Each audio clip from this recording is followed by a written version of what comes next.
MCUல இது வரைக்கும் வந்ததுலயே எனக்கு ரொம்ப பிடிச்ச ஷிப் அப்படின்னா கார்டியன்ஸ் யூஸ் பண்ண மிலானோ ஷிப் தான் எனக்கு ரொம்ப பிடிக்கும். பார்க்கவே ரொம்ப கூலா ரொம்பவும் சூப்பரா இருக்கும் அந்த ஷிப். ஆனா மார்வல்ல அந்த கார்டியன்ஸ் யூஸ் பண்ண மிலானோ ஷிப்பை விட கூலஸ்ட் ஷிப்லாம் இருக்கு. அதுல டாப் 5 தான் நம்ம பார்க்க போறோம். Number 5 Q ship. தானோஸோட childrens Ebony and Obsidian Infinity வார்ல எர்த்துக்கு வருவாங்க.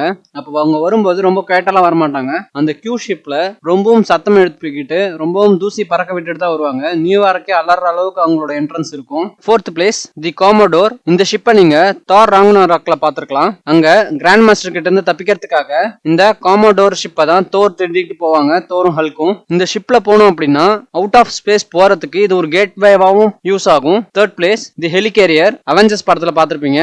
ஷீல்டோட அந்த ஹெலிகேரியர் வந்து one of the coolest Marvel machines சொல்லலாம். அது பார்க்கும்போது அது ஏதோ தண்ணியில மிதக்கிற மாதிரி இருக்கும். அது மட்டும் இல்லாம அந்த ஷிப் ரொம்பவே பெருசு. அந்த ஷிப்ல ஜெட்ஸ் எல்லாம் வச்சு யூஸ் பண்ணிருப்பாங்க. எனக்கு ரொம்பவே பிடிச்சது ஹெலிகேரியர் தான். Second one Excelsior. Excelsior ship நீங்க ஃபேண்டாஸ்டிக் 4ல பாத்துருக்கலாம். தண்டர்போல்ட்ஸோட போஸ்ட் கிரெடிட் சீன்ல அந்த ஷிப்ல தான் அவங்க எர்த் 616க்கு வருவாங்க. தி மார்வல் ஃபர்ஸ்ட் ஃபேமிலியோட ஷிப் அது. First place Sanctuary 2. தானோஸோட வார்ஷிப் தான் அது. தோர் ராக்னரோக்கோட போஸ்ட் கிரெடிட் சீன் யாரெல்லாம் பாத்திருக்கீங்க? தானோஸோட சான்ச்சுவரி 2ங்கிற ஷிப் வந்ததுமே தி காட் ஆஃப் தண்டரே ரொம்பவே பயப்படுற மாதிரி காட்டியிருப்பாங்க. அந்த ஷிப் வருதுனாலே அடுத்து அங்க மிகப்பெரிய அசம்பாவிதங்கள் நடக்க போகுதுன்னு அர்த்தம். இதுதான் என்னோட லிஸ்ட். இதுல விடுபட்ட போன சில ஷிப்ஸும் இருக்கு. அப்படி ஏதா இருந்தா கமெண்ட்ல சொல்லுங்க கைஸ். தேங்க்யூ.